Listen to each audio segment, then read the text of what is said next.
mare dramaturg englez. Poet, dramaturg și actor, este considerat de mult drept cel mai mare scriitor al tuturor timpurilor. Unele dintre piesele lui, precum Hamlet, Romeo și Julieta, se numără printre cele mai celebre scrieri din lume. William Shakespeare s-a născut pe data de 26 aprilie 1564 la Stratford-upon-Avon, un mic oraș de provincie, fiind fiul cel mare al lui Mary Arden, fiica unui moșier local, și soțul său, John Shakespeare, mănușar și comercial de lemn.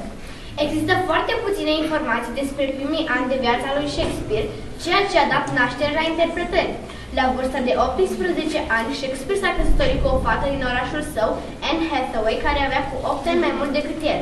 Au avut împreună 3 copii, Susanna, Gemini Hamlet și Judith.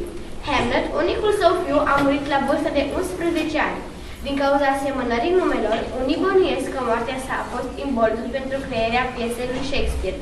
Tragica poveste a lui Hamlet, prințul Danemarcii, fiind considerată cea mai mare drama a sa. Shakespeare devine actor, scriitor și apoi coproprietar al unei trupe de teatru, cunoscută sub numele de oamenii Lordului Chamberlain. Compania și-a luat numele, ca și altele din acea perioadă, după numele sponsorului aristocrat. A devenit destul de cunoscută pentru că, după moartea reginei Elisabeta I și încoronarea lui James I, în 1603, noul monarh să adopte trupa care a fost cunoscută sub numele de oamenii regelui. Ca dramaturg, a scris câteva dintre cele mai puternice tragedii și numeroase comedii. Opera sa include 37 de piese de teatru, între care tragedii, comedii și piese istorice. Dintre acestea, unele sunt considerate drept cele mai strălucitoare opere scrise vreodată în literatură, datorită priceperii lui Shakespeare de a depăși narațiunea și de a descrie cele mai intime și profunde aspecte ale naturii umane.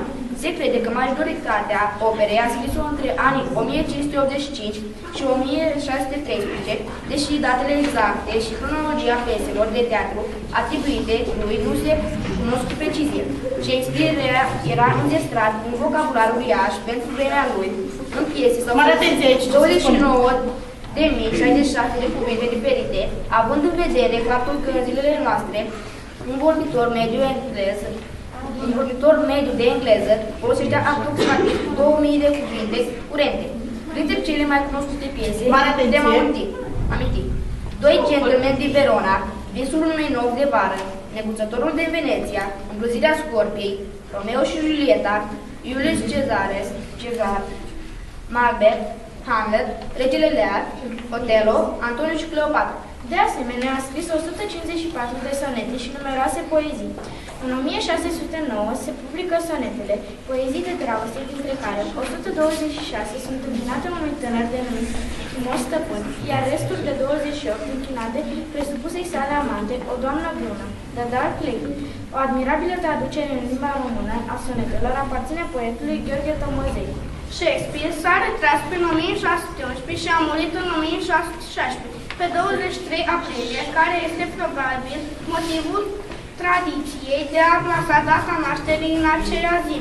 A fost căsătorit cu Anne până la moarte. Pe piatra lui de mormânt stă scris: binecuvântat fie cel ce lasă în tihnă aceste pietre și blestemat fie cel ce mișcă oasele. Le mulțumesc copiilor de clasa 4 și a 5 care v-au dat motivație.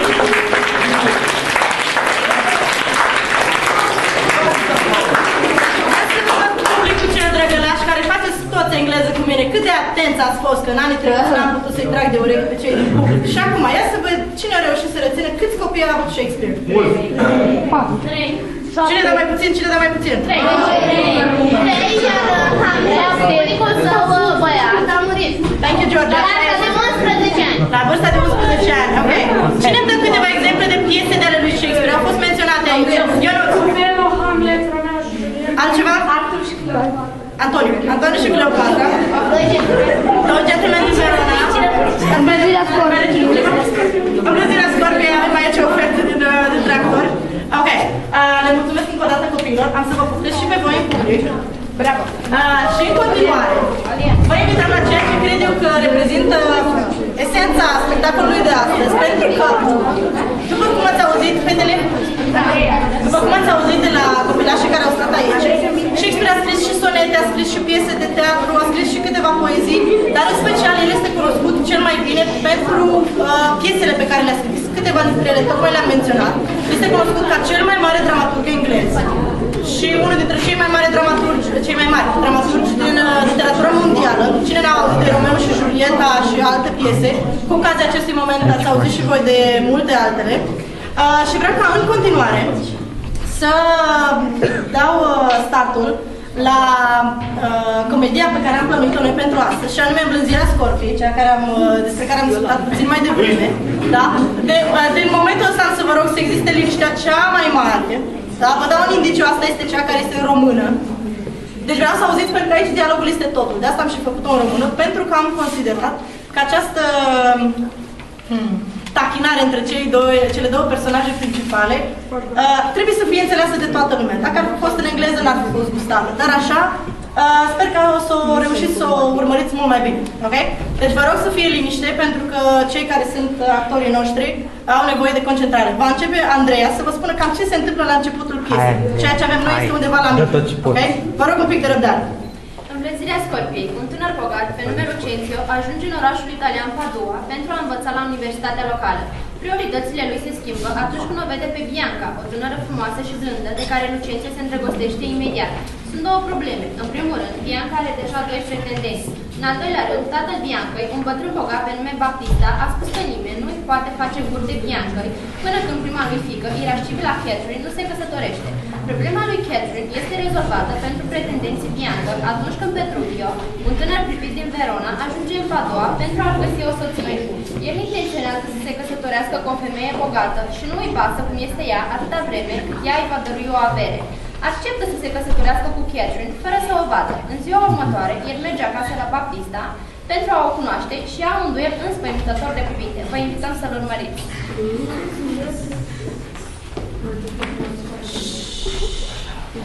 Îi fac o curte nemaipomenită.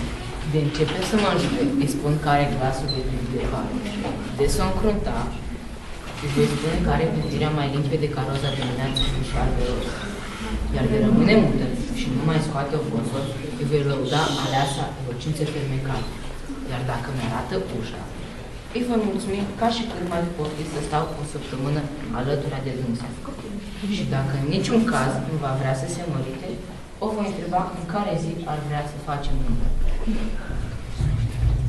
Iată că să se cum e?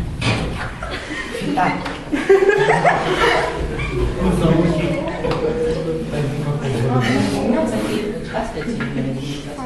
Se poate, dar nu le las întreg. Pe mine mă cheamă Catrina. Zău că minți, te cheamă numai Kate, frumoasă și uneori am crezut la Kate, dar dintre toate Kate-ele de mine, ești cea mai jos, o prăjitoare, mângâitoare, scrobia, fermecătoarea și tot auzim cu toți despre amăresc, înțelepciunea, mintea și frumusețea. N-am vrut să învăț să te iau de sus. Ți-ai poți să învăț? Auzi o brăznicie, mai multă gânduri, domnule. Mă bine că bun ești de mutat. Cum de mutat? Te poți ca un el. Ce ai vinut și așa să te băiat? Vrei să mă așez pe un măgar ca tine? Astfel de măgar să mă de bine. Așa, babă, vorbe într-o doară. Ești tânără, fetiță și ușoară. Da, vreau ușor la picior să pot ca tine. Și totuși am destulă greutate. O torturică. Da, și tu un bătlan. Crezi că te prinde ulbiul torturicul? Se poate, dar bătlanul Hai, lasă piesă, lasă, prea ești. Este să-ți păzești de deac. Ești eu de acolo la poliție. Să știți că știu smitițiuni de acolo. Să știu unde își ține viezi pe acolo. Bine, mă pun. Bine, tare, n-ai nici cap, nici pradă în tot ce spui. Și acum rămâneți bine. Iubite, Kate, face, sunt nobili. Atunci îți pe bazul, ai o femeie energetică. Se poate Kate. Așa sunt eu când am în fața mea un caragios. Aș recunosc. Caragios? Nu e niciun caragios aici. Ba este. Cum arată? Să-ți arăt când trebuie oglindă. Vorbești de mine. Hai, destul să mie, că ești tânăr. Zău pe Sfântul Gheorghe că sunt mult prea tânăr pentru tine. Ești pe zburcit. Ești. Ce nu pasă. Ascultă că e de minunat să stau. Te bate, mă lasă în pace. Nu știu, gândesc. Îl ai pe vină în pace. Am auzit că ești afurisită, sălbatică, nebună și îl găsesc că erau decât mincios, brutale. Ești blândă și zglobie și te porți cu multă curtenie. Glasul tău răsună ca un murmur de izvoare. Nu știi să te îngrunți, nici să te uiți urât. Nu spui buzele cum face femeia când se mânie. îți place să iei de gură vorba altcuiva și te ostenezi să fii mai blândă, mai gingașă în tot ce spui. Ea spune că, de ce spune lumea că ești șchioapă? Ce? Ești verde și verde, creanță de alun, e părul castanie cu ea luna și cum e miezul ei. Mă lasă să văd cum umbli. Ia lasă-mă spune ce face, să dai poruncii vrei, dar nu e bun. Și acum, să mai lăsăm aceste filacuri să vorbim deschis, știi? Tatăl tău s-a învoit să fii soția mea. Îți dansezi nepotrivit și vrei. Bate-mă, băi. Știi că sunt Îți sunt bărbatul decât pe lumea aceasta ce se nepătrânește. Mai putea găsi un alt bărbat cu mine. Să lasă să organizezi iubită fie. Să fac din chei afurisita. Chei din familie și blândă, cum sunt toate celelalte nenumărate fițe la casa. Tatăl tău, să nu spui nu.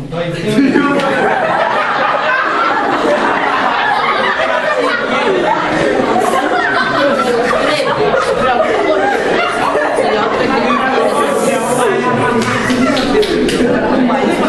Fata mea!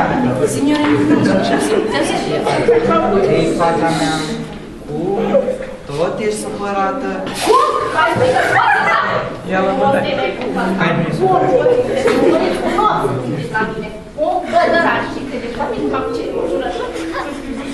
Știi, toată lumea și dumneata de asemenea, și vorbind de dânsa, de serata rea, se numește Șuglămine.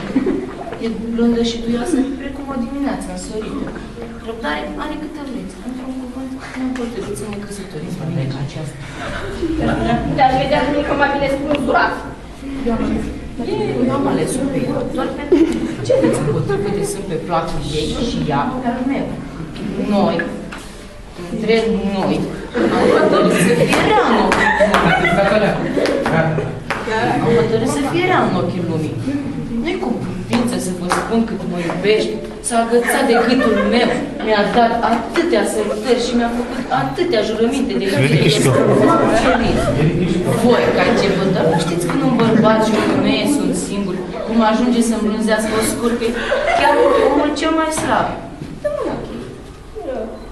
Acum vreau să plec la Veneția să cumpăr doabe și straie pe spuntă.